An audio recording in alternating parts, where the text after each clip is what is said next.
ini ada beberapa orang yang bicara ke saya, komen, ini kok bahasnya ini terus. Iya, ini terus tuh maksudnya terkait Prabowo dan Sandi ya.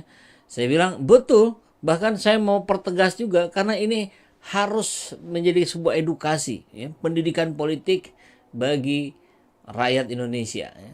Kali ini yang akan saya angkat ini ketika Prabowo mengatakan, memberikan instruksi kepada Andre Rosiade gitu, jangan lagi diperpanjang persoalan ini, jangan diungkit-ungkit lagi gitu. Jadi artinya Prabowo tak mau perpanjang masalah. Tapi soalnya Mama menuntut ini sampai akhirat. Luar biasa. Katanya kalau nggak dibalikin uang kami keroyok nanti di akhirat. Itu bahasa-bahasa yang bermunculan di mana-mana sampai di grup-grup WhatsApp-nya komandan. Yang belum tahu, komandan itu komando menangkan Anies Baswedan. Simpul relawan Anies. Ya, jadi Andre diperintahkan untuk menyampaikan sesuatu yang tidak berkaitan dengan itu. Tapi ada keanehan yang luar biasa. Andre ini politisi muda Gerindra sebetulnya ya. Cuman ya begitulah gitu, kalau sudah itu istilah, saya lupa istilahnya apa, soalnya kalau orang banyak bilang tuh kalau udah nyebong katanya. Ya maksudnya udah bergabung dengan koalisi sana, ya akhirnya seperti yang tidak lagi menggunakan akal sehat gitu ya. Nah, jadi saya ingin jawab dulu yang sudah bertanya ini, sudah bahas apa saja ini SC Channel nih tentang kisruh Prabowo Sandi yang nampak ingin menjegal Anies. Tadi malam kita bahas tentang bagaimana kritik keras Ahmad Dhani 3 bulan yang lalu itu terbukti bahwa umat Islam larinya ke Anies Baswedan semua, dan Prabowo ditinggalkan umat Islam. Saya kira itu menjadi sebuah fakta ya, dan kritik Ahmad Dhani mestinya didengar dan dijadikan sebuah pertimbangan besar untuk kemudian Prabowo tidak mencalonkan sebagai presiden ya, dukung saja Anies. Nah, ini dahsyat, 50 juta pemilih Prabowo pindah memilih Anies, tanda tanya ya, bukan statement itu. Kemudian sebelumnya Bowo takut kalah. Nah, ini interpretasi saya terhadap situasi yang ada hari ini. Bagaimana upaya-upaya menjegal Anies, nampaknya kalau tidak dijegal ini nanti Pak Prabowo tentu maksudnya ya, ini terlalu besar ketakutannya untuk kalah sehingga Anies harus dikerdilkan, Anies harus difitnah, Anies harus dijelekan. Itu frame yang terbentuk di rakyat jelata ya. Sebelumnya lagi, ini Dasko bilang Prabowo tidak berbohong, Prabowo tidak berkhianat. Mak apa bilangnya? Ya Prabowo memang berkhianat, Prabowo memang berbohong. Bilang Timbul tenggelam, sehingga sekarang banyak dibilang sebagai Pak Timbul. Prabowo dan Sandi babak belur dikuliti emak-emak. Kemudian yang sebelumnya lagi, goodbye Sandi. Ini jejak pengkhianatan Sandi ketika yang Prabowo sudah masuk, kemudian kan dikhawatirkan juga Sandi masuk tempo hari. Kemudian dia memberikan statement yang di sampingnya ada Erick Thohir dan Bahlil. Nah, kemudian menyatakan saya kurang lebih lah ya, saya akan tetap berada di jalur oposisi. Pemerintahan ini butuh check and balance, maka saya akan berada di oposisi. Ya ternyata omong doang itu ya. Ada lagi? Nah, ada lagi nih. PS Sandi ditagih kembalikan dana sumbangan emak-emak. Karena luar biasa ya wajah sumringahnya ketika menerima uang recehan berkarung-karung itu. Diselingi membahas GP Mania yang bubar hari ini, konferensi persnya nanti siang ya. Tapi kita sudah tahu, sudah muncul beberapa statement dari Emmanuel Ebenezer yang mengatakan bahwa ya kurang lebih lah ya, Ganjar itu tidak punya narasi, tidak punya ide, tidak punya gagasan. Ketika dibandingkan dengan Anies Baswedan, ya kalau Anies jelas gagasannya perubahan. Jadi apakah Noel akan mengubah haluan ke Anies?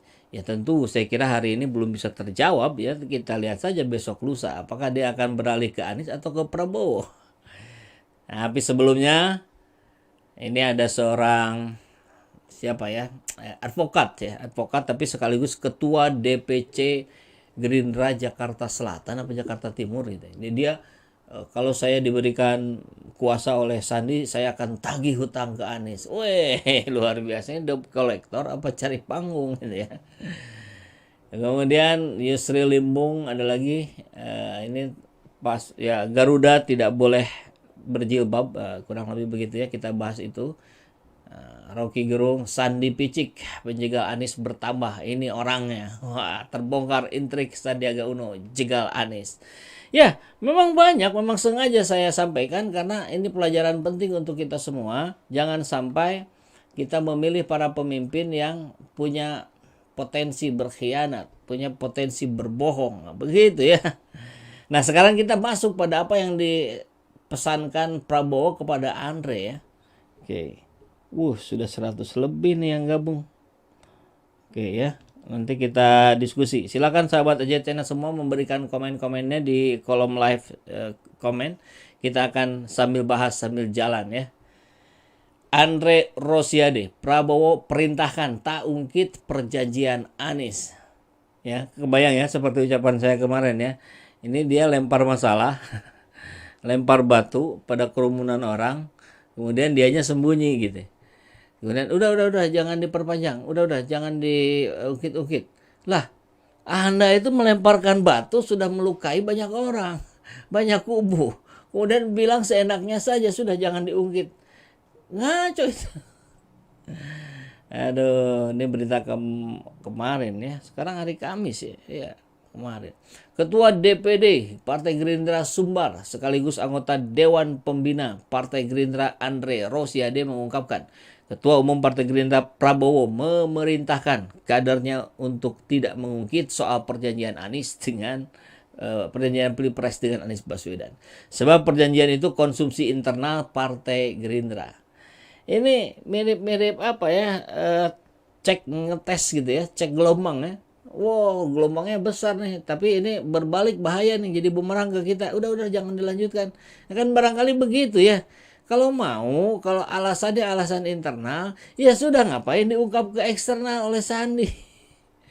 Yang pertama, ya kami dari Partai Gerindra sudah diinstruksikan oleh Pak Prabowo tidak usah mengungkit-ungkit jasa kebaikan masa lalu. Wah, jasa kebaikannya. Boleh nggak ya saya edit sedikit nih untuk emak-emak dan ex pendukung Prabowo Sandi kemarin ya. Sudahlah, emak-emak, bapak-bapak yang kemarin mendukung Prabowo Sandi, sudah ya, jangan diungkit-ungkit kebaikan kita mendukung Prabowo Sandi kemarin. Gitu kali ya kalau diedit. Dan itu sudah dilakukan oleh rakyat, oleh emak-emak, itu sudah dilakukan. Kita ingat saja tahun 1-2 tahun kemarin itu udah tidak ada lagi pembicaraan ungkapan kekecewaan, sakit hati, kesedihan dan segala macam dari mereka. Tapi ini dipancing, distimulus oleh Sandiaga Uno. Ya keluarlah semua memori-memorinya. Kan begitu. Pakai logika sederhana saja gitu ya. Nah, jadi memang seperti yang ditegaskan Ketua Harian Partai Gerindra Bang Sufmi Dasko bahwa perjanjian itu adalah konsumsi internal. Salah sendiri, repot sendiri, riweuh sendiri ya. Ayah why. Andre sempat bertanya dengan pemimpin Partai Gerindra soal ucapan Sandiaga Uno di salah satu podcast yang bicara perjanjian Prabowo dan Anies. Andre mengatakan pernyataan Sandiaga merupakan sikap pribadi. Ya, ini cara-cara untuk mengamankan partai ya. Jadi kalau ada ini, itu sikap pribadi, bukan institusi. Walaupun posisinya dia diundang tentu juga sebagai mewakili partai ya. Ya, begitulah. Terus terang, saya ketika mendengarkan Bang Sandi bikin podcast, Bang Faisal di situ, saya mengonfirmasi ke pimpinan, ini sikap Gerindra atau tidak? Ternyata ini sikap pribadi Bang Sandi sebagai pelaku sejarah, jadi bukan sikap Partai Gerindra. Aduh, susah ya ngelesnya ya. Prabowo Subianto, kata Andre, tetap memerintahkan kader Gerindra tidak mengungkit menyangkut perihal masa lalu. Sebab soal perjanjian Prabowo dan Anies merupakan konsumsi internal Gerindra. Jadi untuk 2024 saya edit sedikit, kurang lebih begini ya, lagi-lagi tuh ke mama dan para pendukung ex Prabowo Sandi kemarin. Untuk 2024 jangan diingat-ingat apa yang sudah dilakukan Prabowo Sandi kepada kita ya. Kita tatap saja 2024 dengan dengan mata yang lebih jeli. Jangan mengingat sejarah. Ya nggak bisa dong. Sejarah itu Ya, sejarah itu akan mencerminkan apa yang akan terjadi di depan. Makanya ada ilmu sejarah, ada fakultasnya, S1, S2, S3 ada. Ya karena buat apa kita belajar sejarah kalau tidak ada manfaatnya untuk hari ini dan hari depan. Kan gitu ya. Kalau sikap Gerindra jelas, oh, ini konsumsi pribadi. Pak Prabowo sudah instruksikan kepada kami semua, tidak usah ungkit-ungkit kebaikan kita, tidak usah ungkit-ungkit jasa kita. Itu jelas perintah Pak Prabowo kepada kita semua. Ungkit juga dong jasa-jasa rakyat jelata yang kesulitan uang tapi tetap menyumbang 5.000, 10.000 untuk kemenangan Prabowo Sandi. Kok Anda nggak ungkit sih? Nggak ada juga tuh ucapan terima kasih. Nggak ada juga tuh ucapan permintaan maaf ketika Anda bergabung ke Jokowi. Kan itu soalnya gitu.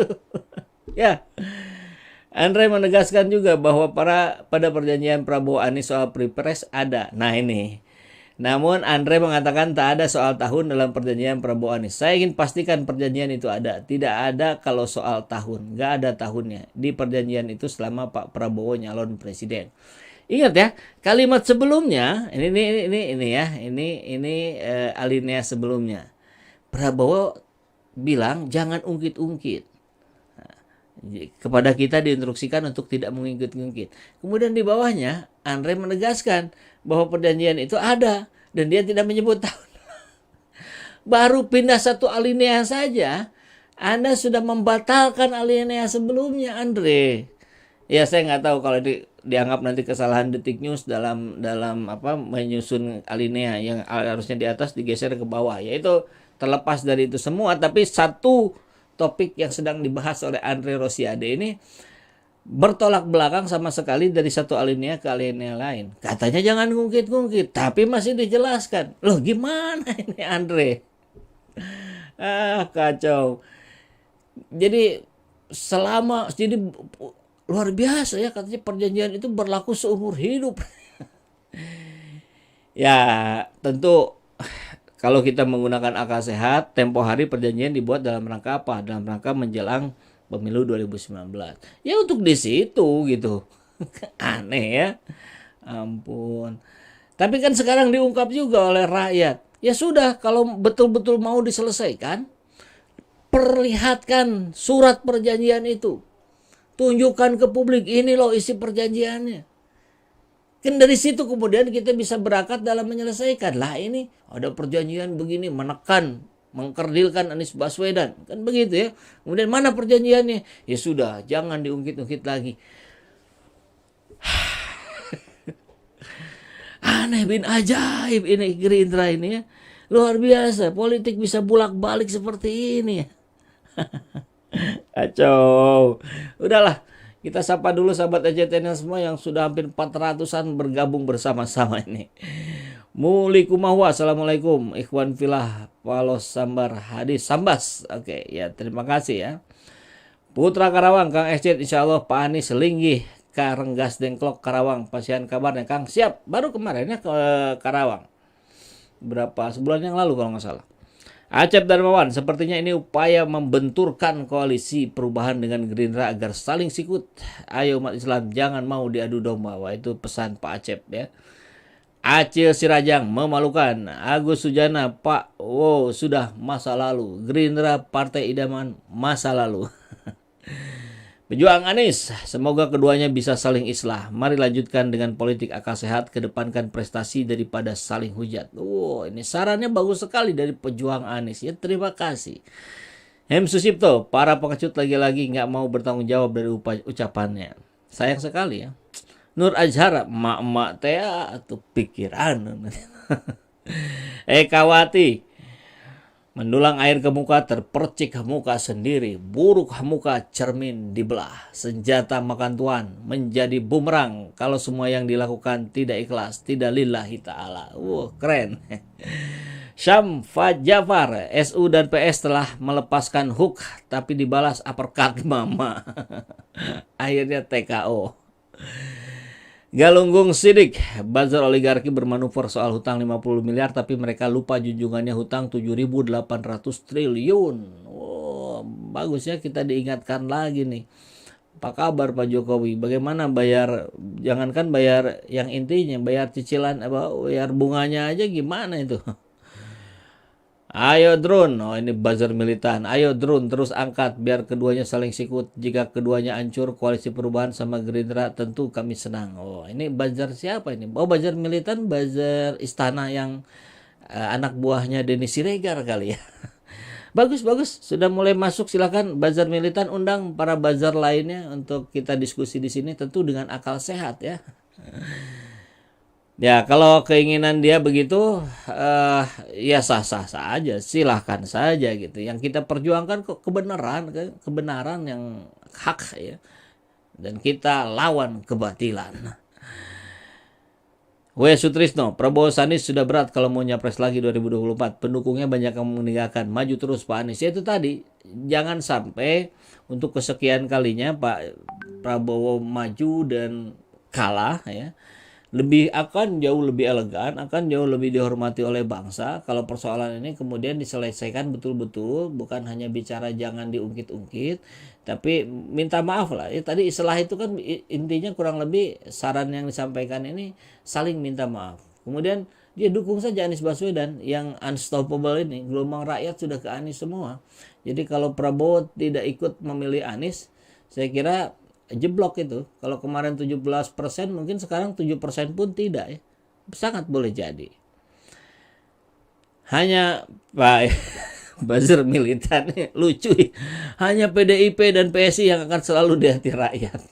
Ya biarkan dia ngoceh. Ini jadi hiburan buat kita semua. Media perubahan untuk mengobati dan mengurangi kecewaan rakyat dan meningkatkan elektabilitas Gerindra, sepertinya lebih baik Gerindra dukung Anies. Oh sama yang ucapan saya barusan.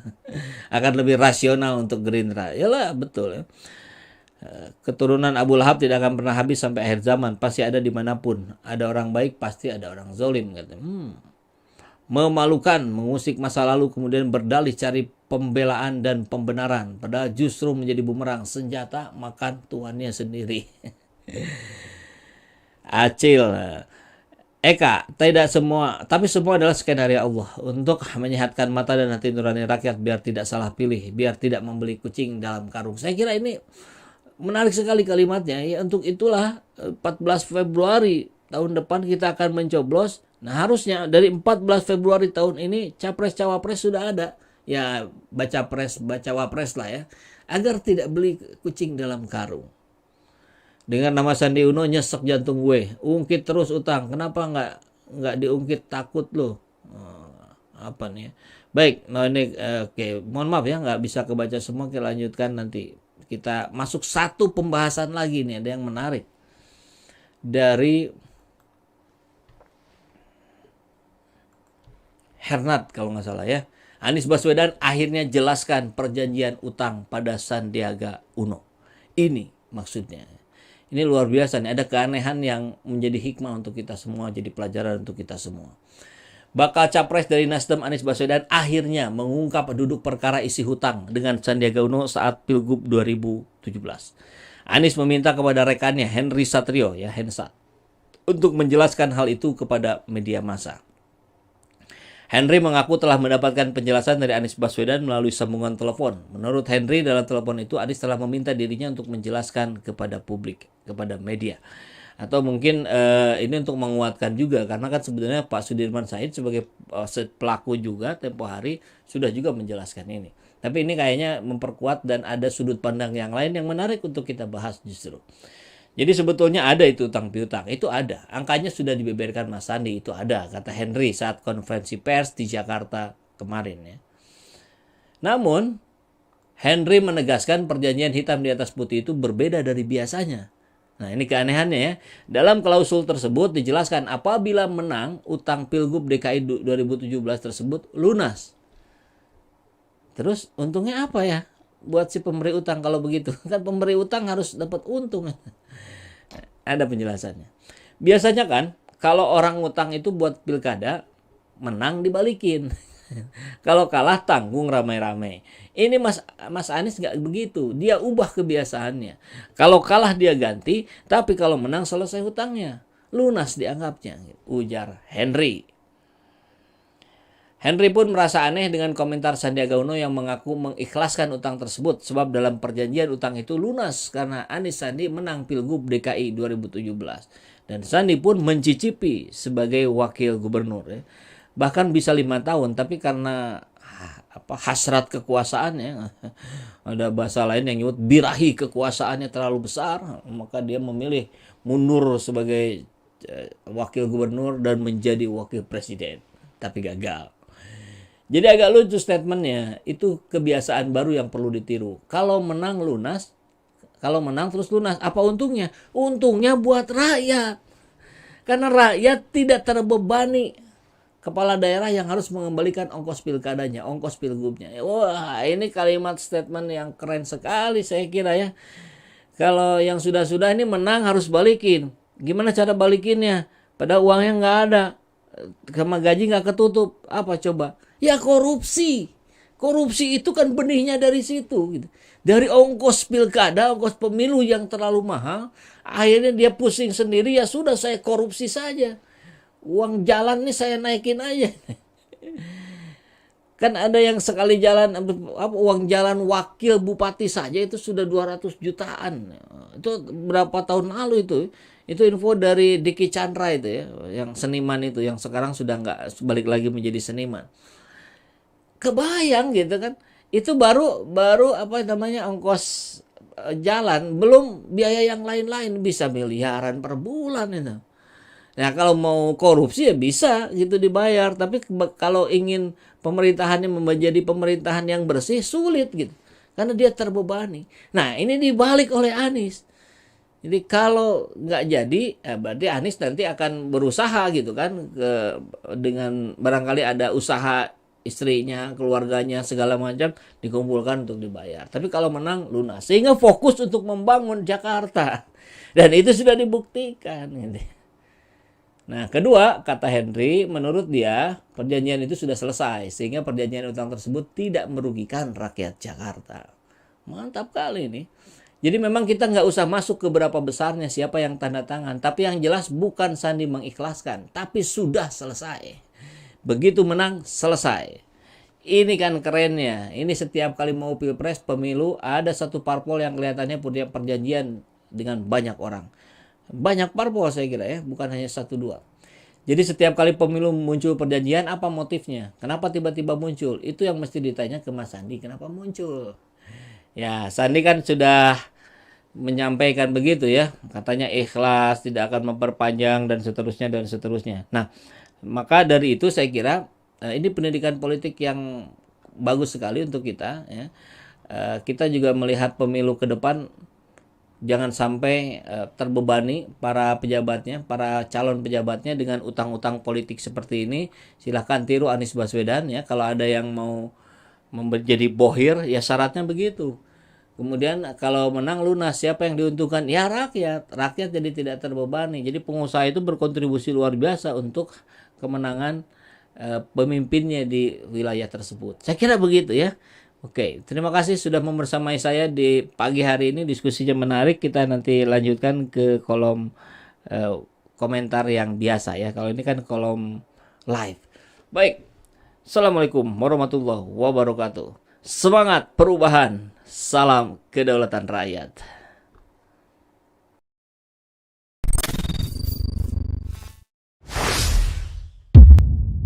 Seperti biasa, bagi yang ingin membersamai kami dengan membantu operasional channel ini, sahabat bisa mendonasikannya ke nomor rekening yang ada di bawah sini. Dan silakan untuk mengkonfirmasikannya ke nomor yang ada di sini.